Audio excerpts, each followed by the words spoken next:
بسم اللہ الرحمن الرحیم۔ السلام علیکم ورحمۃ اللہ وبرکاتہ۔ الحمدللہ رب العالمین والعاقبۃ للمتقین والصلاة والسلام علی سیدنا وحبیبنا محمد وعلی آلہ واصحابہ اجمعین۔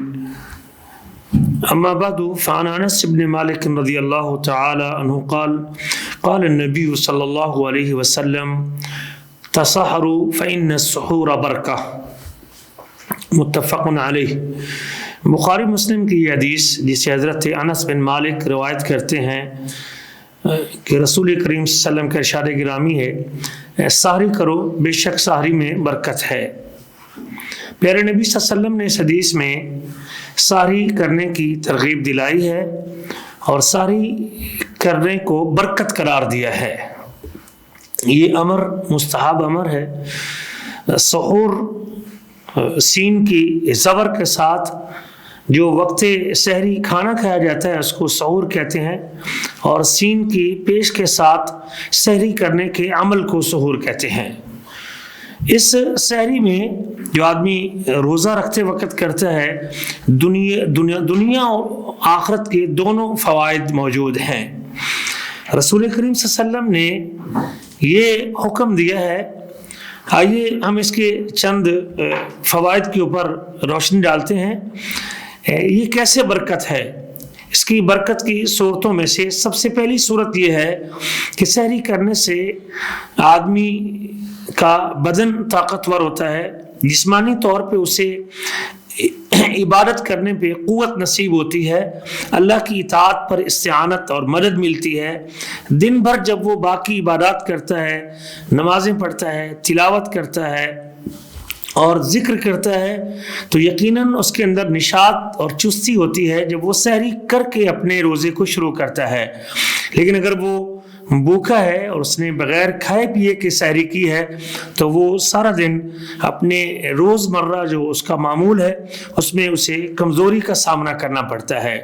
سحری کے برکت ہونے کے اسباب میں سے اس سے آدمی کے اندر رغبت پیدا ہوتی ہے کہ وہ روزہ رکھنے کا شوق پیدا ہوتا ہے، اس کے اندر دلچسپی آتی ہے کیونکہ اس کا جسم مضبوط ہوتا ہے اور وہ بھوک کو برداشت کرنے کے قابل ہوتا ہے، تو یقیناً اس کے لیے روزہ رکھنا آسان ہوتا ہے اور مزید ایسی عبادت کرنے کے لیے تیار ہوتا ہے۔ سحری کے برکت ہونے کے فوائد میں سے ایک فائدہ یہ بھی ہے کہ اس میں پیارے نبی صلی اللہ علیہ وسلم کی سنت کی اتباع ہے۔ اللہ کے رسول صلی اللہ علیہ وسلم سحری کرتے بھی تھے اور آپ نے حکم بھی دیا ہے۔ جب آدمی یہ نیت کر لے کہ اللہ کے رسول صلی اللہ علیہ وسلم کا حکم ہے اور آپ صلی اللہ علیہ وسلم کی اقتداء ہے تو یقیناً پھر یہ کھانا اس کے لیے عبادت بنتا ہے اور اجر کا باعث بھی بنتا ہے۔ سحری کی برکات میں سے ایک برکت یہ بھی ہے کہ انسان کو رات کے آخری حصے میں اللہ سے مناجات کرنے کا موقع ملتا ہے۔ رات کو آخری حصے میں وتر پڑھنا آسان ہو جاتے ہیں، رات کو قیام اللیل بھی کر سکتا ہے اور اس کے ساتھ وہ ذکر اور دعا میں مشغول ہونا چاہتا ہے۔ اس وقت میں جب اللہ پہلے آسمان پہ ہوتے ہیں تو یقیناً یہ سحری کے لیے بیدار ہونا اس کے لیے بہت ساری برکات اور بہت ساری خیرات کے لانے کا سبب بنتا ہے۔ سحری کے فوائد میں سے اور سحری کے برکت ہونے کے اسباب میں سے ایک فائدہ یہ بھی ہے کہ اس میں اہل کتاب کی مخالفت ہے۔ رسول کریم کا ارشاد گرامی ہے، ہمارے اور اہل کتاب کے روزوں میں فرق کیا ہے؟ ہم سحری کرتے ہیں اور وہ سحری نہیں کرتے، تو اہل کتاب کی مخالفت کا پہلو بھی اس کے اندر موجود ہے۔ سحری کی برکات میں سے ایک برکت یہ بھی ہے کہ آدمی کو فجر کی نماز باجماعت ملتی ہے اور تکبیر اولیٰ کے ساتھ نماز پڑھنے کی سعادت نصیب ہوتی ہے۔ اس لیے آپ دیکھتے ہیں کہ رمضان المبارک میں فجر کی نمازیوں کی تعداد زیادہ ہوتی ہے کیونکہ وہ سحری کے لیے بیدار ہو چکے ہوتے ہیں اور پھر سحری میں بیداری کے بعد یقیناً وہ فجر کی نماز کو بڑے آسانی کے ساتھ پا لیتے ہیں۔ سحری کی برکات میں سے یہ بھی ایک برکت ہے کہ آدمی سحری کھانے کے بعد کھانے کے آداب کا جب خیال رکھتا ہے اور کھانا کھانے سے پہلے بسم اللہ پڑھتا ہے اور کھانا کھانے کے بعد کی دعا پڑھتا ہے تو اور اسی طرح کھانا سنت کے مطابق کھاتا ہے تو یہ ساری سنتیں بھی اسے جب ان کا آداب ملحوظ رکھ کے کھائی جائیں تو اس کا ثواب بھی اللہ تعالیٰ اس کے کھاتے میں ڈال دیتے ہیں۔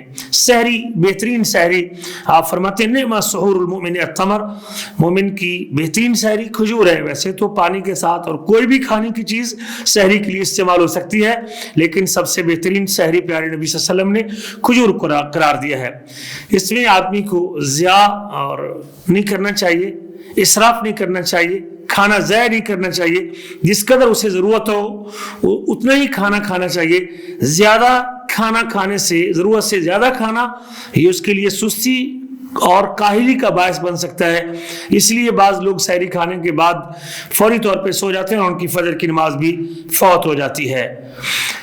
تو یہ چند فوائد ہیں سحری کے۔ اللہ تعالیٰ سے سوال کرتے ہیں کہ اللہ تعالیٰ ہمیں ان سنتوں کو پورا کرنے کی توفیق نصیب فرمائے، اللہ تعالیٰ ہمیں برے اخلاق سے بچائے، اور اللہ تعالیٰ ہمارے گناہوں کو معاف فرمائے، اور اللہ ہمارے والدین کی مغفرت فرمائے۔